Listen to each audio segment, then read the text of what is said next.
Okay, so I have a jukebox here. A buddy brought over and was completely dead. So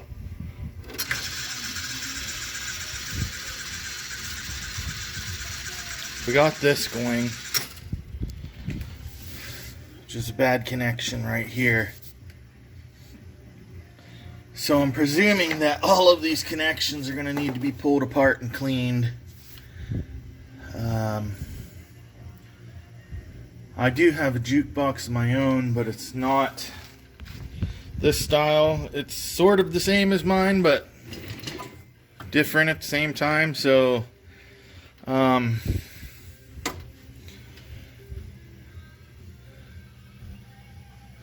going to just,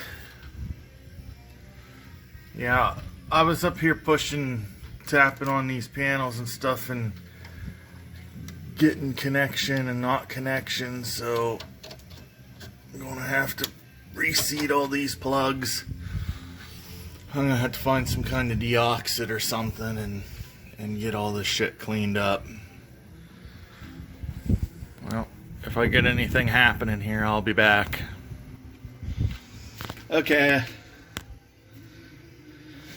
I removed the mechanism control board here. So this connector here is the one that I keep moving around and getting the, you know, the mechanism turntable thing here to work. Turn magazine, whatever you want to call it.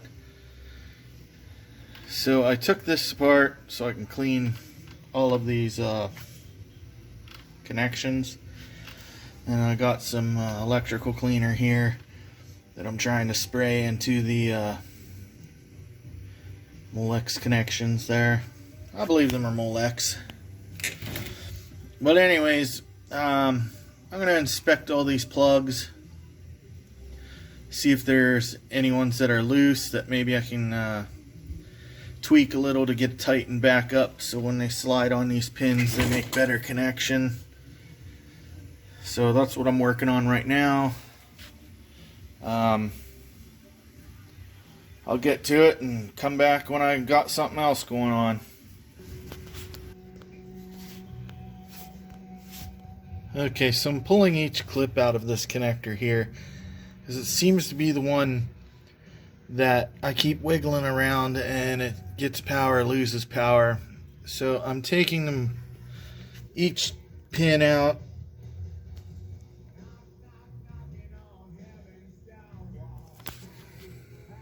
Anyways, I'm taking each pin out.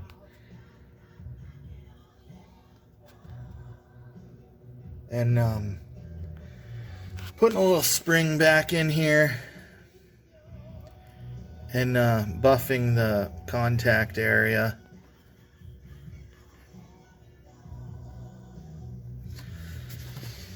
So, going to see if that helps. Okay, so I'm starting to suspect maybe the switch for the powering. I'm not quite sure. I've kind of went over everything else. Doesn't mean maybe it still ain't good enough, but this switch is acting real funny, so I've unhooked the switch here.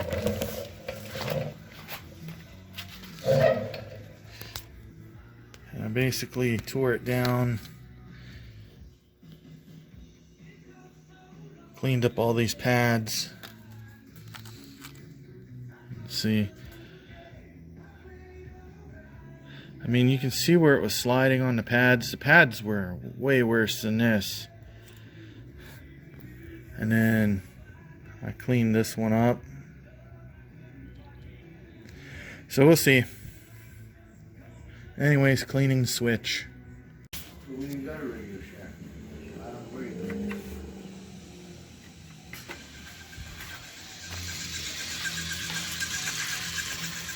Still got some repairing to do.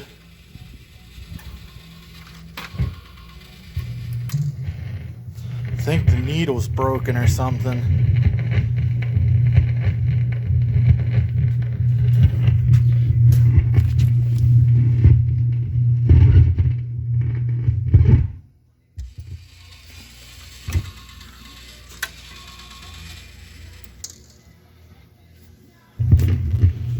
Okay.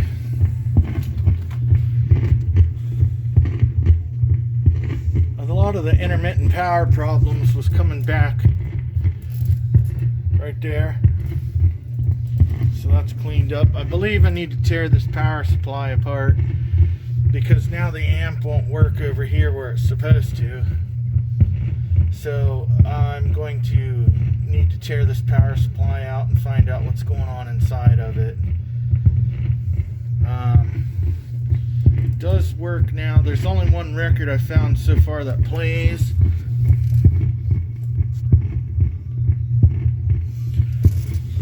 My dad seems to think that maybe part of the needle's broken or something. It's not following the grooves in any records but the one. So I think I'm gonna take this record into the house and see if it'll play on my turntable. If I can put a 45 on my turntable, I'm gonna try it. Because I mean, there should be some kind of sound coming out of there, right?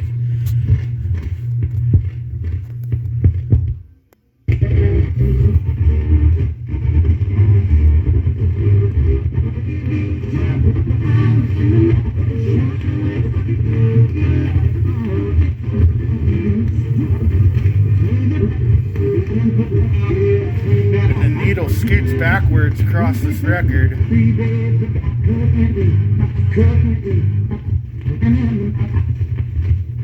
So I'm not quite sure what that's all about. Now I'll play the actual record that does play. It is a Ken Griffin. Well, it shouldn't get me a copyright strike, but we'll do record 101.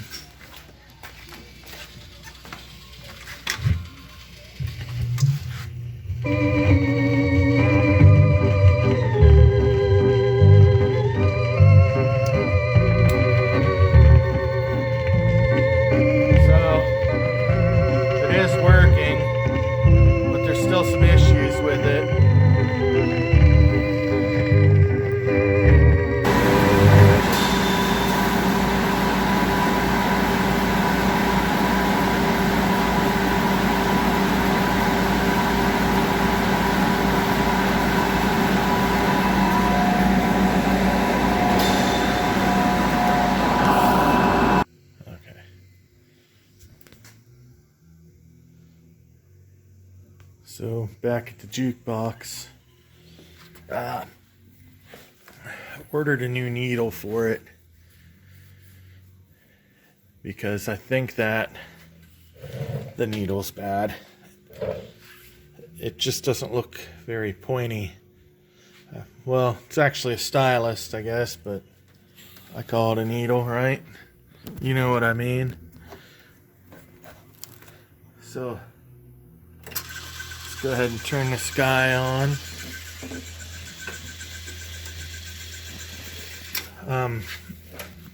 When I was messing around with this earlier, I noticed the 7 button don't work.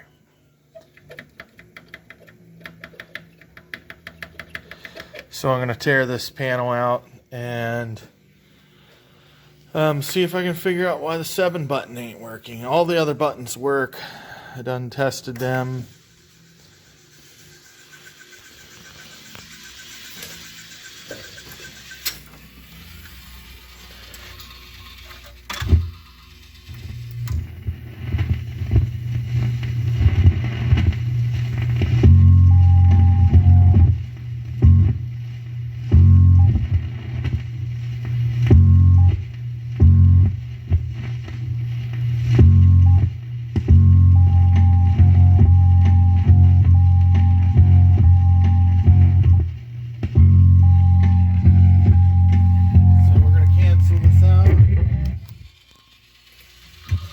See if we can get up in here and tear this panel out. Probably just find a dirty pad or something that needs cleaned. Who knows how many beers were spilled on this shit. Okay, I got the button assembly out. Okay, explain how I believe this works here. So like this is a button, these two are a button, these two are a button, these two are a button. And what happens is when a button is pushed, it completes the circuit between, okay, like say this button is here and here. Feeds up through to these specific pins, sends the signal to the computer or the completed circuit to the computer, and it knows what button you're pushing. So basically, simply, these buttons are switches. I know that because I can take this probe and that probe, push the button, and I'll get continuity through my meter. Button 7 does not have any continuity when it's pushed. So this isn't going to be as simple as I thought it was going to be. I am either going to have to find a video that shows how this is taken apart, because I really don't think that I am going to be able to get all these clips pushed and held in at the same time to pop this board out. I mean, I can try it, but I don't think it's going to work. So I think the easiest thing for me to do is going to be unsolder all these connections so I can get this board off and pull that button number 7 out. Now, when I look through here into the button, it looks like the button can be actually taken apart, and probably find that the dirty connections is inside the button. I thought it was going to be like one of them rubber pads, like an old Nintendo controller or something like that, and it's just not that.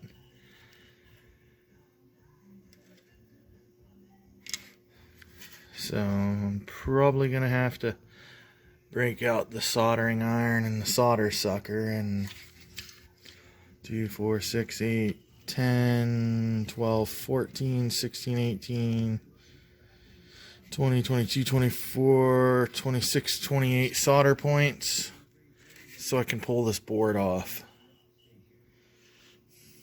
But maybe I'll see if Jacob will do it for me. If not, I'll get it done. So that's what's going on with this guy for right now. I need to be able to open up this button number 7 so I can clean the contacts. I don't know if I can get some contact cleaner in there. I can try. Shouldn't hurt anything. I might try that. I might try some contact cleaner down in this crevice and see if I can get it to come back to life. Okay, so what I did was flowed some more solder onto here. So when I heat it up, I can suck the solder out.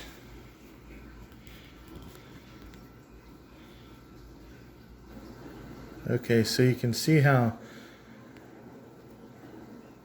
I was able to suck the solder out from around the connection legs. So now I'm going to go underneath and try to actually get that button out through the top. Because I think that's how it goes after I looked at it some more. Okay, so here's the inner workings of the button. It's like this button's pushed down, it pushes this little fence into this one, making the circuit. It looks pretty clean, I don't know.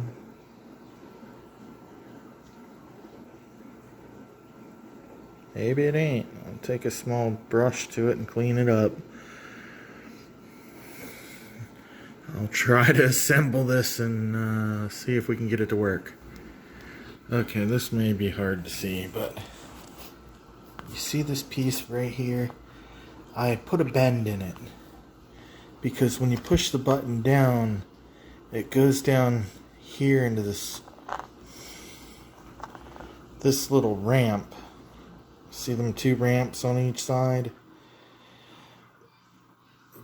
When the button's up, it's pushing this back, and when this ramp goes down, it allows this to drop forward on this gate, causing the circuit. So when I pulled them both out, they were both flat. That one was really flat. So when you were pushing the button down, it wasn't coming forward into this piece. So I'm going to reassemble this button and test it and see if it works. Okay.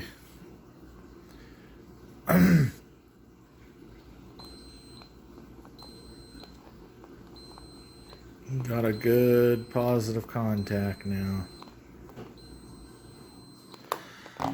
So I'm going to go ahead and pop it back in the board and resolder it in, and I'll test it again, and I think this board will be good to go. Okay, last bit on this here. So actually didn't test the popular reset button while it was in the machine, so I tested it with my reader and this top one, which I think is the reset maybe, or it might be the popular. It's one of the two. I have to go back and check to be sure, but it wasn't working, so I took it out and fixed it as well. Now we get a good signal. I'll try to capture it in a video here.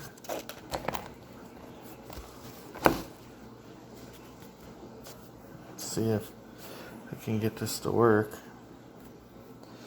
So I'm clamped on up here. That's the side that I'm clamped on, and this is the side I'm not.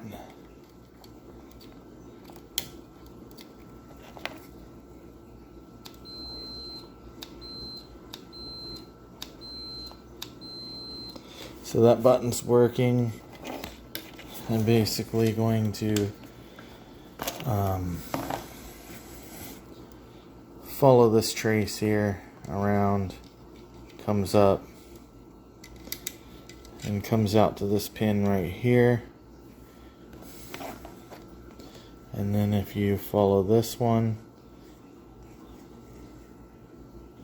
what is it, right here, follow this trace out to this pin, you can test it that way as well. Hope you can see this. Or just jump it right here.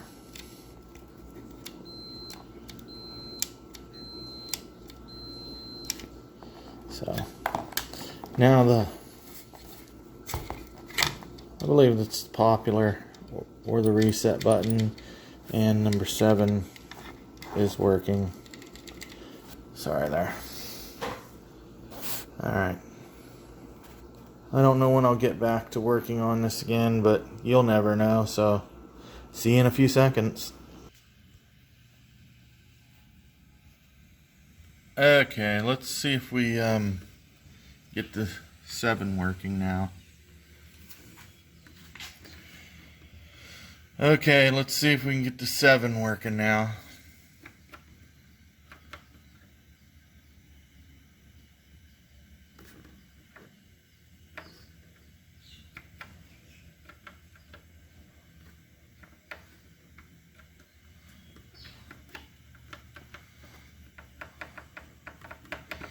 Okay, the 7 and reset are working the way they should.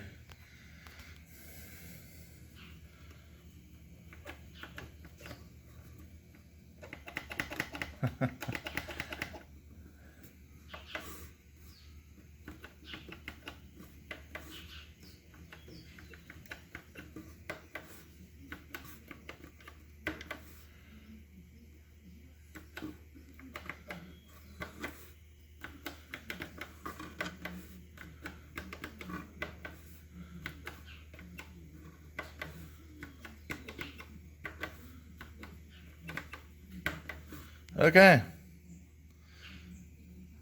Seems to be like all the keys are working. Perfect.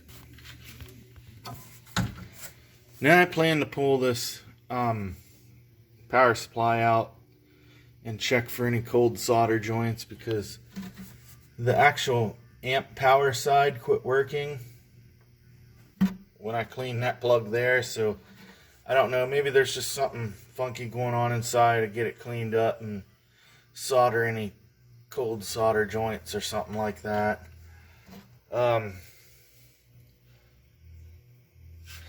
The RIAA I have coming, probably gonna mount somewhere right in here if I can, and then I should have a 4-pin Molex connector in the house. If I do, I'm going to kind of you know, come up out of this or something and come into another Molex connector, because the RIAA is meant to plug directly into this. What I don't know is, can this and the RIAA be hooked up at the same time? I don't see why it wouldn't.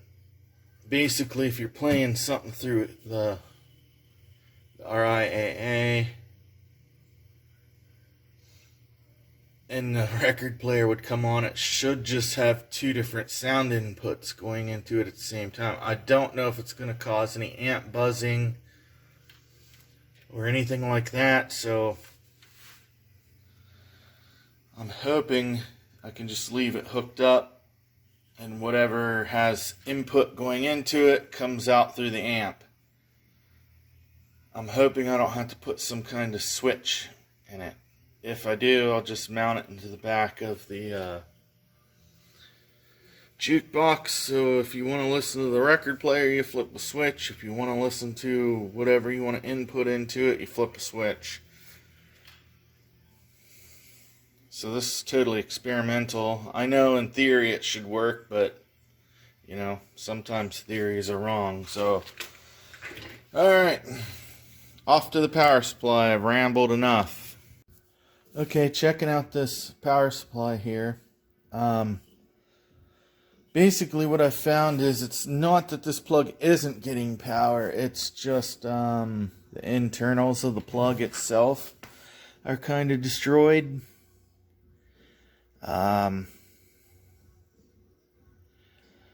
So it does look like I can remove this plug. So if I can, I may be able to take it apart and see if I can fix something in there or tweak something in there to get it to make contact with the plug again. If not, what I plan to do is, since this plug actually is still good, I will just switch the 10 amp circuit breaker to this one to power the amp, you know, the amplifier, because I'm not quite sure that if you get to playing it loud and long, if 2 amps is sufficient for the amount of power the amplifier is going to draw. So I guess I'll have to work something out, but I definitely need that 10 amp hooked to the amplifier the way it's supposed to be. So I guess when I figure out something, I'll come back on and say so. I actually really appreciate how serviceable everything is. I mean, come on, man. This is still the good one, so this is kind of what they should look like.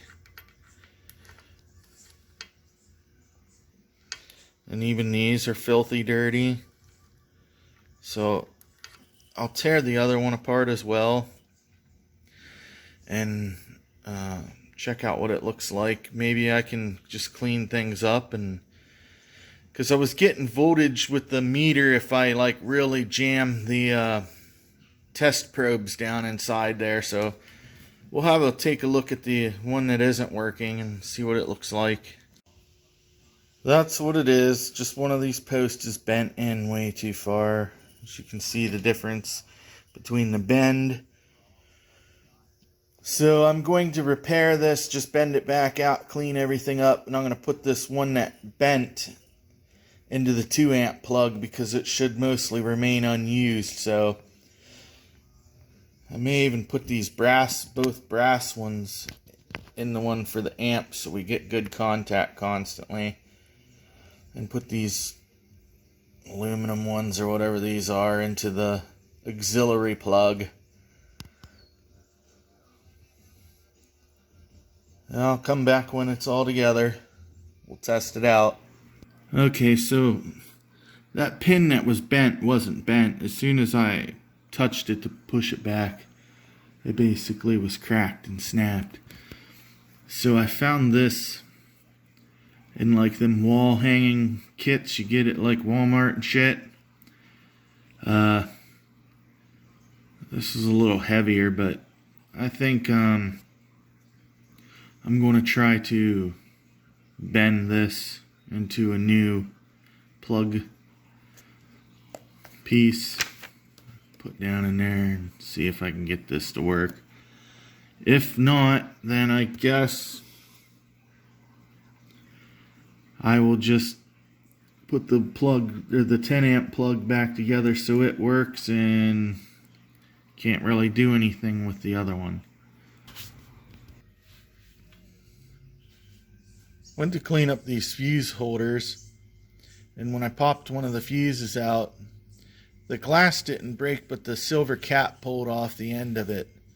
So getting new 5 amp fuses to replace the 2 that are in there, because I figure might as well just do it. And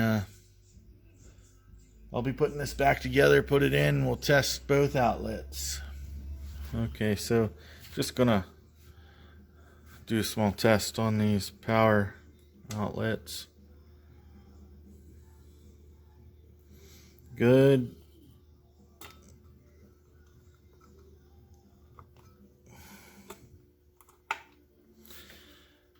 And good. So now we got that all corrected up. Got it back in and mounted. Both plugs work again. So we got that problem situated out. I'm kind of glad that happened while it was here, and not like when it gets sent back to its home and then 2 days later that clip decides to let go and, you know, don't work again. So that was nice for that to happen now. I do believe I'm going to take the amp out because these switches on the amp are really cruddy feeling. So since I'm kind of waiting on parts anyways, maybe I'll just go ahead and tear this amp out of there and see if I can clean them switches up real nice so they operate right. They were working when I tested them, but they just feel real grungy and gritty, so going to take care of that problem. At least try to. Okay, so got the amp out here, and I don't really want to take the board out, so I basically was able to set it down here flat, and I sprayed these switches full of contact cleaner, and then I hit them with a little bit of WD-40 to get them to slide decent again. It feels so much more nice. Before it felt like you were ripping the board off to you know, gonna bust something trying to get them to switch, and it's not the way it should be. So gonna let it sit here and soak the WD-40 in, and then really spray it out real good. Well, there. Bottom 12 or number 10s, 10-inch speakers look good. Pulled this out. I believe it's a 5-inch. Yeah. surrounds are toast.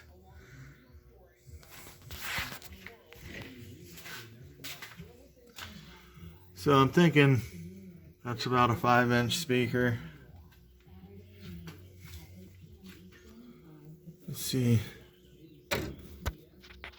Yeah, it looks like this one's got fucking shit surrounds too.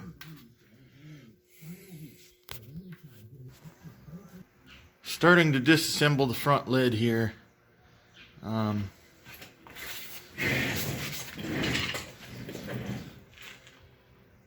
So like this speaker grill here, you can kind of unassemble all that stuff. So I'll be able to take all these pieces and parts out and clean them the best that they'll come clean, you know. It may not be perfect, but you'd be surprised how much just making sure everything's clean when you're putting it back together, how much of a difference that'll make. This chrome piece here, around here, I don't know. I don't know if I should leave it original or maybe touch it up with some kind of black chrome or something like that. They got these 4 screws in here. I'm not quite sure if that's factory. I don't think it is, but usually on coin operated machinery they don't put screws in there that somebody can just walk up and undo the screws. Although the money ain't even stored there, but still they could get their hands in there, you know. So probably gonna drop this black inner bezel out and then maybe unhook the shock towers, and that'll leave me that set of 8 screws and that set, and this whole lid should lift off, and then maybe I'll lay it face down on some sawhorses and pull the glass and the orange bezel out of it, and these hinge bracket mounts and the wiring. It's a lot easier than it looks, but I'll get it ready for paint along with this bottom piece. So maybe when I'm painting I'll come back on.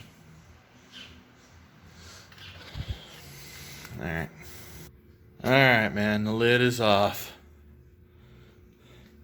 It's actually quite light once you take all that glass and other pieces out.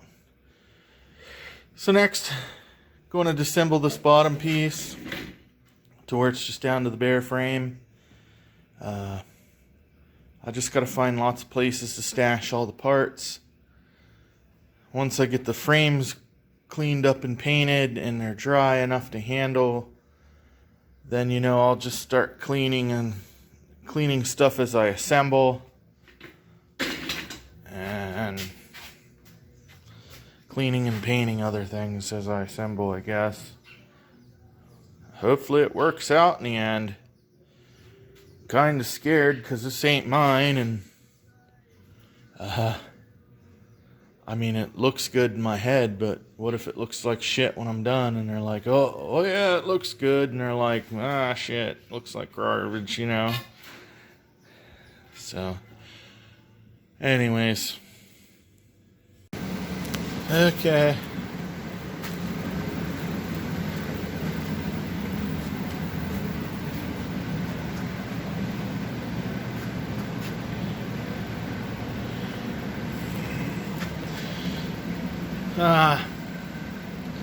Dropped a little bit of water out the edge of my gun, out of the hose connector.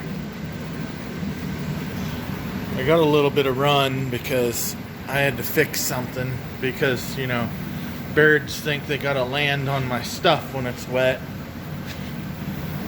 So I got it a pinch heavy, but I'm hoping after it fully cures and dries, it goes away. I'm hoping that it does anyways.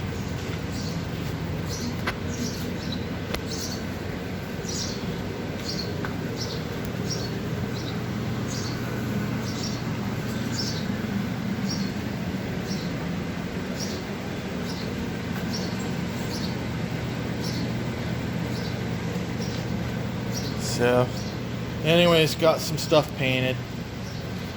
Got a mess everywhere, as usual.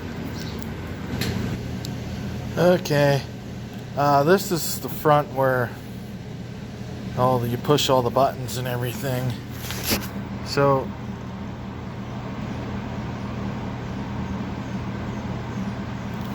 shit won't focus.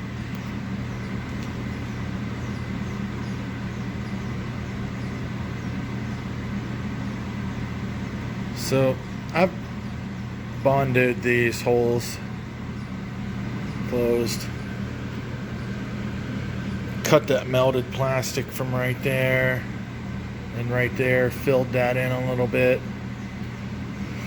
I'm gonna have to paint these because I don't know how else to cover up the bondoing. Somebody put screws through the front of this when it shouldn't have been like that. So I'm gonna clean them up, filled them holes in that broken piece right there, and probably primer it up and paint these plastics that go back in the front. So we'll see how it turns out. Okay, gonna clean and work on this little plastic bezel now.